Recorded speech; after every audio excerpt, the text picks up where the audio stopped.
an kanaan na yaachisu.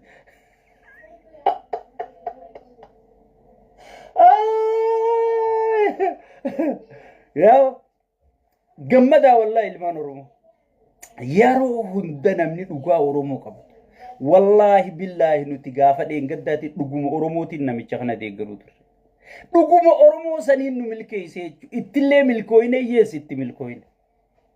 Itti cabsinee wayyaaneen no matter what diina Oromooti Oromoo jabaa Oromoo meeqa gartee zeero deebiftee wayyaaneen caccabuun sun nuu faayidaadha. Ibin Jaawarii fi Marroo fillee faayidaadha jechuudha. Muuziqaa Allah kan.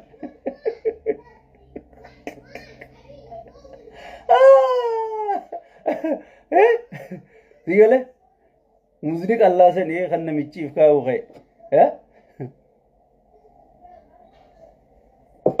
Sigala wayyaaneen caccabuun Oromoof gaariidha yes.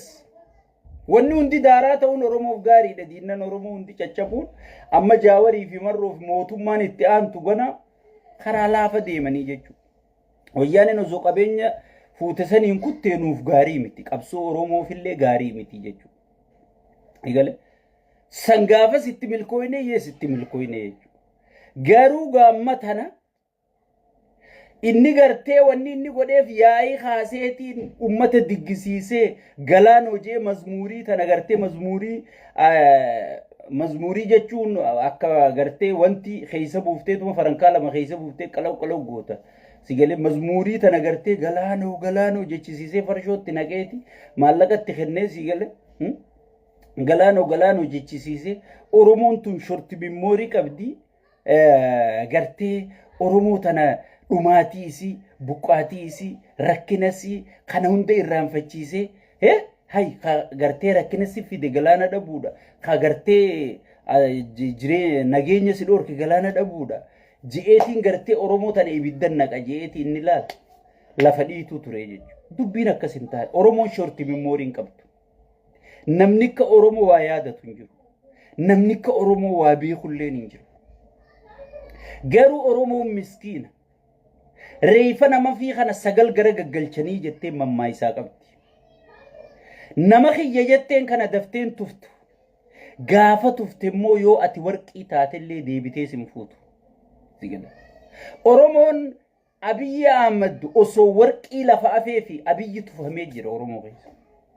Warri ilma Oromooti mootummaa Oromooti maarree Oromooti akka fedhe haa ta'u maarreetu gartee ilma Oromootu aangorra jira warri jettan wallahi billahi osoo warqii lafa afee fi Oromoon jala yaatee kadhattee dadhabde. Hayni Oromoon maas isa numa salphisaa numa xiqqeessa guyyuma guyyarraan inni xiqqaachaa deema. Guyyuma guyyarraan inni salphachaa deema. Guyyuma guyyarraan warri isa mormu guddachaa deema. Inni kanuma wali galaa deema. Amma gaanuti kan barbaannu akka tiim qabrichatti wanni nuti si gaafannu galaana diimaa ummanni keenya gartee gatiitti kafale Somalilaandi ijoolleen teenyatti dhumte itti qalamte itti rakkatte sigale ollaa keenyaa wajji diplomaasiin keenya itti zeeroo ta'e san galaanni sun nuu deebuu qabaadha gaafiin teenya asab nuu deebisuu qabdaadha sigale ati dhiiraami ati jabaami asab abadan nuu deebuu qabaadha akka gaafii ummata Itoophiyaatti wanni nuti si gaafannu tana kijibaan dheengaddaan gaafa inni dirree dhawaajuu gartee ajandaa asab dhiisuu deema gaafaan isiniin jiru waan hin quba qaburraa hin isiniin jechuu jira amma Eertiraan guutuu dhiifama nu gaafatu qaba akkuma paarlaamarra bahee lallabeessan paarlaamarra bahee wanni nuti jenne sun misteeka baharri keenya jechuun misteeka badiidha wanni godhame sun badiidha je'ee akka inni dhiifama gaafatu keenyatti himtee jirti saniin ala wal dhiisuun hin jirtu jettee jirti Abiyyi caalaan maas wayyaanee fi Isaayyaasiitu lola barbaadu jira jechuudha keessattuu wayyaaneen faan lola barbaadu jirti maaliif ji wayyaaneen gartee hagayoom itti cufamtee akkanatti teessi san gubbarraa wayyaaneen maas akkasitti hulaatti cufee if baraaruuf lolti jechuudha isaa jala deemee rakkisu jira jechuudha. Isii adda diigee paartii isii irraa diigee kaanulaatti cufee uummata rakkisee dhukkubaan gartee dawaan erguufi gaazan erguufi maal namni hoggii gartee rakkatee baheessi dhoohaa jechuudha. Wayyaaneen dirqamaatu gartee itti naqaa jechuudha. Waraana dila akkasillee injiftee hidhachiiftisa dalagaatti baaftu hin qabdu. Saniifuu waraana kana gartee kara qawwe hidhachiifteeti kara lolaa qaqqaceelchuu qophii xumurtee jirti. Kanaaf Oromoon sigale kanaaf Oromoon wanni godhuu qabdan wanni beekuu qabdan humurki kee waba wajjin hayyoota keetii wajjin dalaguun yeroon isaa ammaa jechuudha. Amma waan takka kaasan waan takkaan isinii himammaas dhageeffadha. Ajandaa kiyyattiin deebi'a. Dhageeffadha sirritti. Amma qeeroo dargaggoota Oromoo jedhanii waan takka jaaree hayluun sigale hayluun oofu jiraa jechuudha.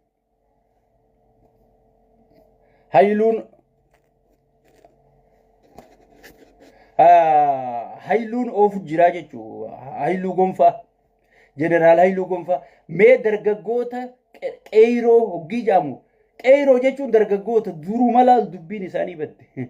Qeeroo takkaa janiituma takkaa dargaggoota janiituma ittiin dhiisanii dhaabbata tokko dhaabbanni kun maal jedha sigale dhaabbanni kun maal jedha miidiyaan gartee bitame ka OMN fi injuu kunilleen obboleeyyan lamaan idduu qawween haa dhaabbattu jee ajandaa oofu jiranii jira.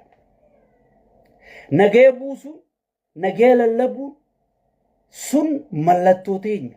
Waan anilleen atilleen warri na daawwachuu jirtan kunilleen itti gammannu keessaa tokko waan deeggaramuu qabu waan jajjabeeffamuu qabu.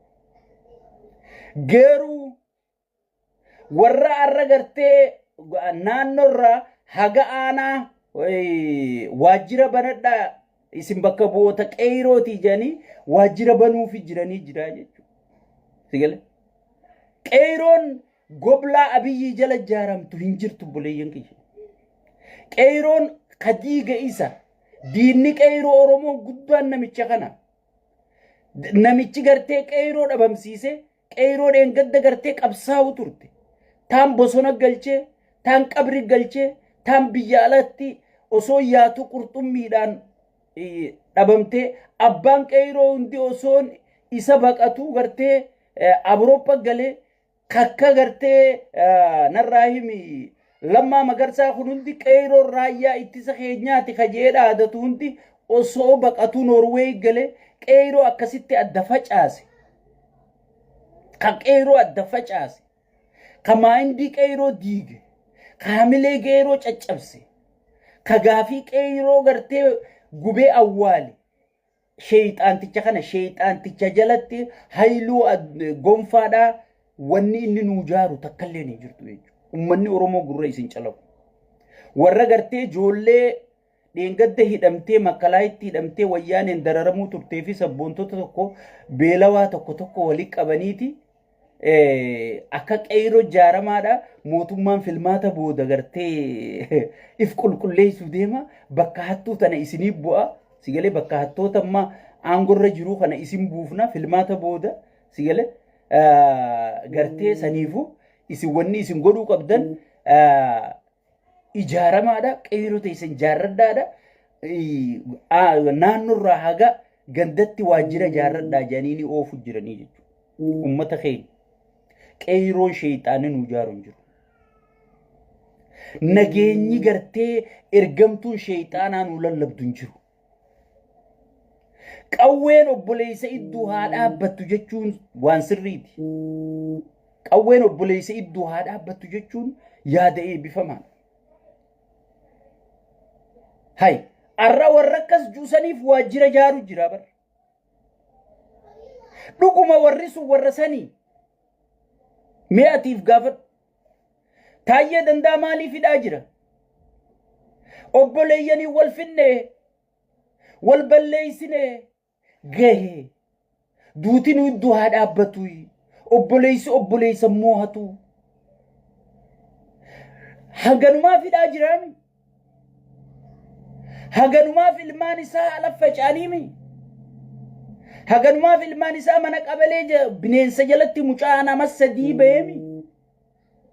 Sigale maal jee wanni biroo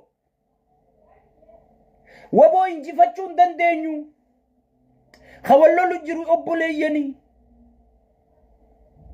wal ajjeefne wal buqqifne wal gudeenne nu gayaa obboleeyyan idduu qawween haa dhaabbattu hagasitti qilintoo bu'eemi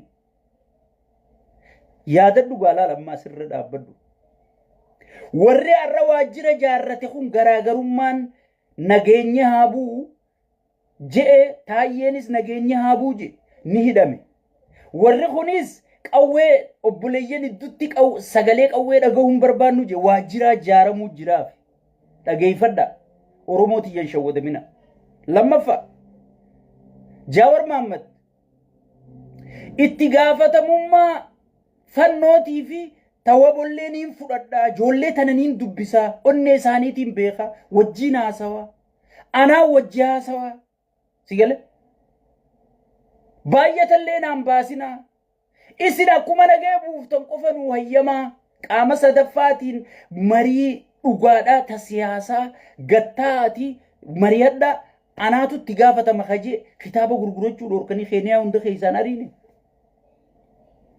hin ariine arrammoo qeeroo fi dargaggoota oromooti ijaar waajjira bannaaf janiiti gartee warra dur qabsaawotaa fi beeloytoota ijoolleen ichi keessa dhaytee haa nyaattu an ilma oromoo miskiina tokko haattuu tana keessa makamee nyaatu baga nyaateen akka kiyyatti akka namni waliinaafu kana anoonneen tiyya qulqulluurran kaan garuu sabuma keeti nyaadhu hoggii liqimsitu kara saba keetii garagalii liqimsi qofaan jaan malee wallaahi qeeroon warri amma jaaramtan kunillee nyaadhaarra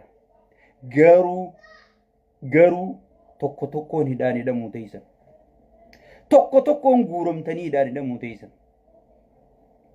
angaafa mucaan sheekaa roobee miskiinni sun kabakkuma ciisu san nama garsiisee boo'u sun sigale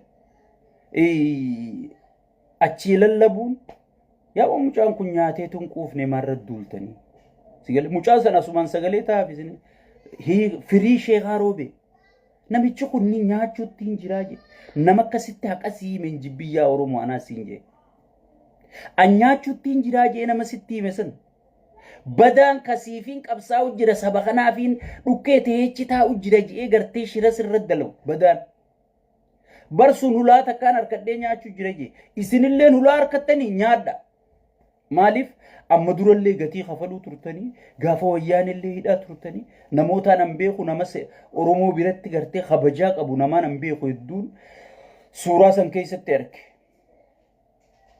wallaahi billaahi ani isiniifin gammada nyaadha osoo na ta'ellee ichi jiraadhu wahuma isaan godhinaan janiin godha kijibni haraame isaan jalaa didaa maal didaa gogaa akka taayyee kennee rabbi isin haa kennu yoon hin je sigale namni akka taayyee ni takkata deema ni takkata dursa garaa kee kana injifachuu danda'u qabda